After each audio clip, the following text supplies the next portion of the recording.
जैसा कि आपको दिख रहा है कि आज हम लोग यूनिफॉर्म सर्कुलर मोशन पढ़ने वाले हैं। तो यूनिफॉर्म मीन्स होता है कांस्टेंट और सर्कुलर मोशन मीन्स हमारा मोशन कैसा हो रहा है, सर्कुलर मोशन। तो यूनिफॉर्म सर्कुलर मोशन एक ऐसा मोशन होता है जिसमें कोई बॉडी कांस्टेंट वेलोसिटी से, कांस्टेंट स्पीड से सर्कुलर मोशन में मूव करती है।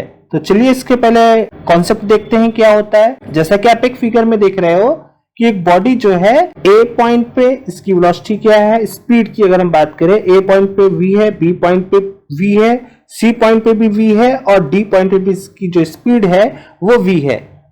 स्पीड मींस क्या है, स्पीड एक स्केलर क्वांटिटी होती है।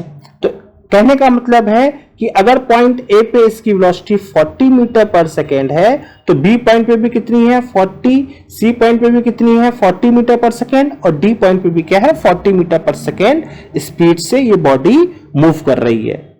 लेकिन अगर आप इसकी डायरेक्शन देखोगे तो ए पॉइंट पे इसकी डायरेक्शन जो है वो क्या हो रही है, नॉर्थ डायरेक्शन हो रही है। बी पॉइंट पे इसकी डायरेक्शन जो हो रही है वेस्ट डायरेक्शन हो रही है और सी पॉइंट पे जो इसकी डायरेक्शन है वो साउथ डायरेक्शन हो रही है और ए पॉइंट पे जो इसकी डायरेक्शन है वो ईस्ट डायरेक्शन हो रही है। So it means during the circular motion body जो है अपनी डायरेक्शन चेंज कर रही है, मतलब उसका जो मैग्नीट्यूड है स्पीड का वो तो सेम है 40 मीटर पर सेकेंड, लेकिन उसकी डायरेक्शन क्या हो रही है, कंटिन्यूअसली चेंज हो रही है। तो इट मींस अगर हम यहाँ पे बात करें तो हम यहाँ पे वेलोसिटी की बात करेंगे। वेलोसिटी क्या है, एक वेक्टर क्वांटिटी जिसका मैग्नीट्यूड तो हो गया 40 मीटर पर सेकेंड, बट अलग अलग पॉइंट पे इसकी वेलोसिटी की जो डायरेक्शन होगी वो क्या होगी, अलग अलग। अब अगर टाइम के रिस्पेक्ट में ये पोजीशन इसकी चेंज हो रही है तो इस सर्कुलर मोशन में कुछ ना कुछ एक्सेलरेशन होगा। क्यों? क्योंकि अगर हमारी वेलोसिटी चेंज हो रही है, ऑब्वियस सी बात है कि पॉइंट ए पे इसकी वेलोसिटी कुछ और होगी, पॉइंट बी पे इसकी वेलोसिटी कुछ और होगी, पॉइंट सी पे इसकी वेलोसिटी कुछ और होगी और डी पॉइंट पे भी इसकी वेलोसिटी कुछ और होगी। ध्यान देने वाली बात यह है कि इसकी स्पीड तो सेम है लेकिन डायरेक्शन चेंज होने के कारण इसकी वेलोसिटी में क्या हो रहा है, चेंज हो रहा है। और चेंज इन वेलोसिटी क्या कहलाती है, एक्सेलरेशन। तो अब हम देखते हैं कि सर्कुलर मोशन में डिस्प्लेसमेंट, वेलोसिटी और एक्सेलरेशन कैसे यूज होते हैं, इनकी बेसिक डेफिनेशंस क्या होती है, यूनिट क्या होता है। चलिए बढ़ते हैं अपने चैप्टर की तरफ। यूनिफॉर्म सर्कुलर मोशन को हम लोग शॉर्ट में UCM भी कहते हैं, ठीक है। तो यूनिफॉर्म सर्कुलर मोशन में हम लोग आज के जो टॉपिक्स पढ़ेंगे वो होगा angular displacement, angular velocity and angular acceleration. तो अगर हम इन तीनों वर्ड्स के अगर हम डिस्प्लेसमेंट देखें, वेलोसिटी देखें और एक्सेलरेशन देखें, ये टॉपिक आप मोशन इन स्ट्रेट लाइन में पहले भी पढ़ चुके हो। तो आपने ट्रांसलेशनल मोशन में डिस्प्लेसमेंट, वेलोसिटी और एक्सेलरेशन की स्टडी की थी।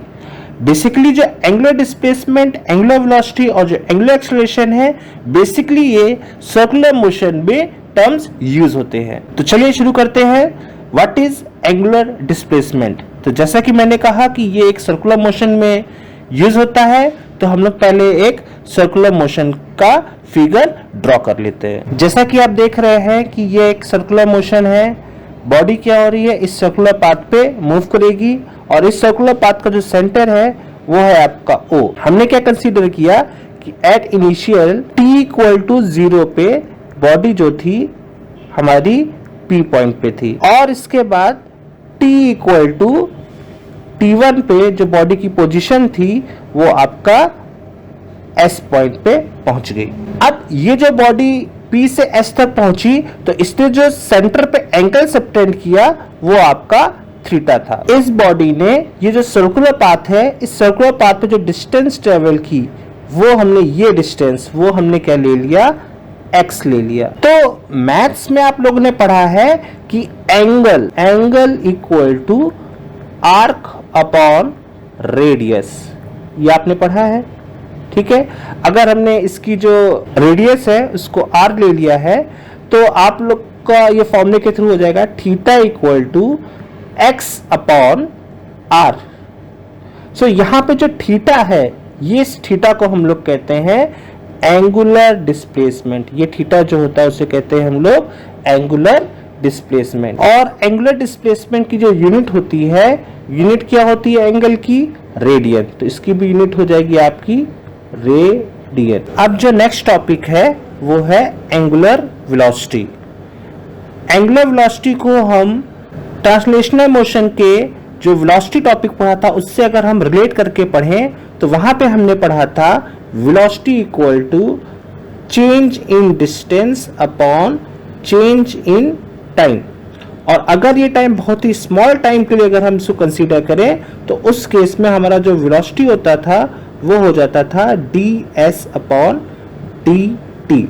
तो अब अगर हम एंगुलर वेलोसिटी की बात करना चाहें तो एंगुलर वेलोसिटी भी क्या होगा, एक तरीके से कुछ ना कुछ उसमें डिस्टेंस होगी और वो क्या होगा, वो टाइम के रिस्पेक्ट में क्या हो रहा होगा, चेंज। तो हमारा जो सर्कुलर मोशन है, सर्कुलर मोशन में डिस्प्लेसमेंट का जो रोल होता है वो रोल प्ले करता है एंगुलर डिस्प्लेसमेंट। तो अगर हम एंगुलर वेलोसिटी, तो सर्कुलर मोशन में एंगुलर वेलोसिटी को हम लोग ओमेगा से रिप्रेजेंट करते हैं, ये इसका सिंबल हो गया और इसको ओमेगा बोलते हैं। तो ओमेगा इक्वल टू हो जाएगा change in angular displacement means delta theta upon change in time means theta 2 upon theta 1 upon delta T.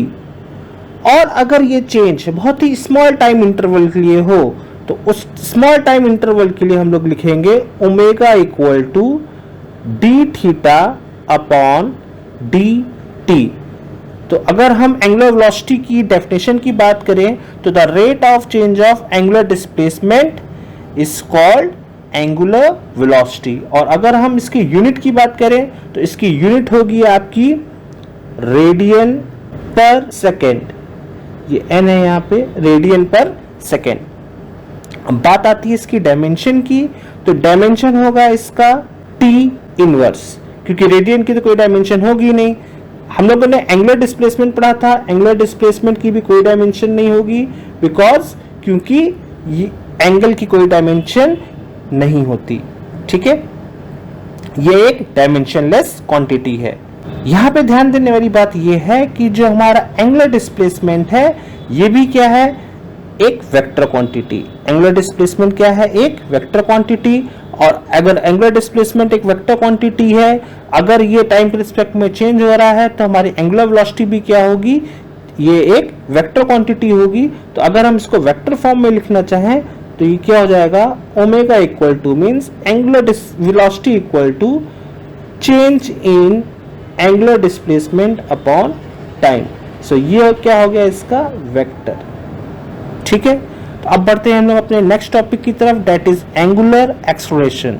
सो अगर हम एंगुलर एक्सेलरेशन को हम रेक्टिलिनियर मोशन में एक्सेलरेशन से कंपेयर करें तो वहां पे हमने पढ़ा था a equal to dv upon dt। Rate of change of velocity is called acceleration. Clear है? तो ठीक इसी तरीके से जो हमारा एंगुलर एक्सेलरेशन होता है सर्कुलर मोशन में उसको अल्फा से रिप्रेजेंट करते हैं। तो इसका जो फॉर्मूला बनेगा that is change in angular velocity. तो हम लोग एंगुलर वेलोसिटी को रिप्रेजेंट करते हैं ओमेगा से, तो इसकी वैल्यू हो जाएगी D omega upon D T. So ये हो गया आपका एंगुलर एक्सेलरेशन। और अगर हम इसके यूनिट की बात करें तो ओमेगा की हमारी यूनिट थी रेडियन पर सेकेंड, ओमेगा की थी हमारी रेडियन पर सेकेंड, और टाइम की हो जाएगी आपकी सेकेंड। तो इसकी यूनिट हो गई, अल्फा की यूनिट हो गई, एंगुलर एक्सेलरेशन की यूनिट हो गई रेडियन पर सेकेंड स्क्वायर। अगर हम इसके डायमेंशन की बात करें तो डायमेंशन हो जाएगा आपका, रेडियन को तो कुछ डायमेंशन होगी नहीं because it's a dimensionless quantity, तो इसकी डायमेंशन हो जाएगी t की पावर -2। सो ये हो गया आपका angular acceleration. If you like this video, please click subscribe to watch more such videos. Thanks for watching.